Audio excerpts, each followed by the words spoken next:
నమస్తే, welcome to Sakshi exclusive. Hi friends. ఓ వారంలో పాక్ 3 భాగాలు అవబోతుంది. నిజమండి బాబు. ప్రస్తుత అంతర్జాతీయ పరిణామాలను గమనిస్తే పాకిస్తాన్ వచ్చే వారం వరకు ఒకే దేశంగా కలిసి ఉంటుందా లేదా అనే ఓ పెద్ద సందేహం తలెత్తుతుంది. గత 72 గంటల్లో పాకిస్తాన్లో జరిగిన భయంకరమైన సంఘటనలు ఆ దేశ విచ్ఛిన్నానికి దారితీసేలా ఉన్నాయి. పాకిస్తాన్ ఆక్రమిత కాశ్మీర్ పీఓకేతో పాటు బలూచిస్తాన్ ప్రాంతంలో జరుగుతున్న తీవ్రమైన ప్రజా తిరుగుబాటు, దానికి ప్రతిగా పాక్ సైన్యం జరుపుతున్న దాడులు దేశాన్ని అంతర్యుద్ధం వైపు నెట్టుతున్నాయి.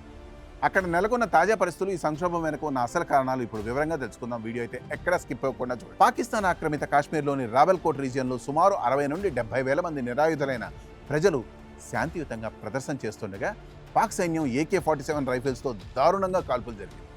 ఈ క్రూరమైన కాల్పుల్లో 16 మంది పౌరులు అక్కడికక్కడే మరణించగా 37 మంది తీవ్రంగా గాయపడ్డారు. జూన్ 5 నుండి పీఓకేలో నిరసనలు జరుగుతున్నప్పటికీ ఈ తాజా కాల్పుల ఘటనతో అక్కడ ప్రజల్లో ఆగ్రహం కట్టలు తెంచుకుంది.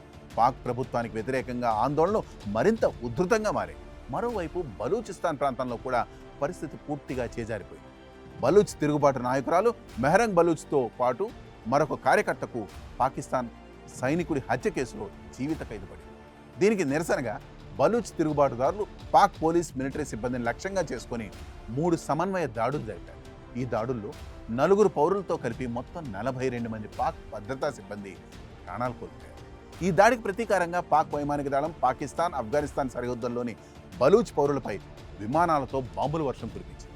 ఈ భీకర దాడుల్లో మొదట 36 మంది, ఆ తర్వాత 54 మంది బలూచ్ పౌరులు మరణించారు. జూలై 10 నాటికి ఏకంగా 75 మంది అమాయక బలూచీలను పాక్ సైన్యం పొట్టన పెట్టుకుంది. ఈ దారుణకాండకు నిరసనగా బలూచ్ ప్రజలు ప్రస్తుతం క్వెట్టా జియారత్ హైవేను పూర్తిగా దిగ్బంధించారు.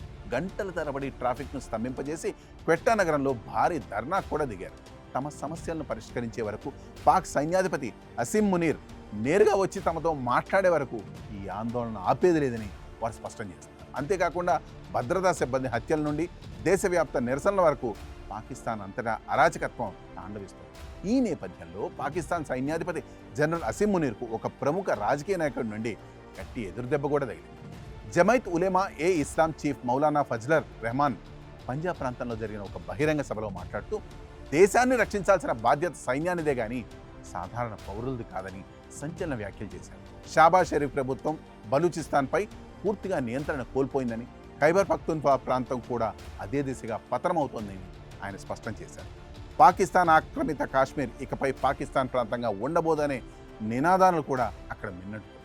జాయింట్ యాక్షన్ కమిటీ ఆధ్వర్యంలో జూన్ 9 నుండి వేలాది మంది ప్రజలు ఈద్గా మైదానంలో నిరసనలు తెలుపుతున్నారు. ఆర్థిక ఉపశమనం, ప్రాథమిక హక్కుల కోసం శాంతియుతంగా నిరసన తెలుపుతున్న ప్రజలపై పాక్ సైన్యం కాల్పులు జరపడం తీవ్ర ఉద్రిక్తతలకు దారితీస్తోంది. జూలై 15న ముజఫరాబాద్ వైపు లాంగ్ మార్చ్ నిర్వహిస్తామని నిరసనకారులు ఇప్పటికే ప్రకటించారు.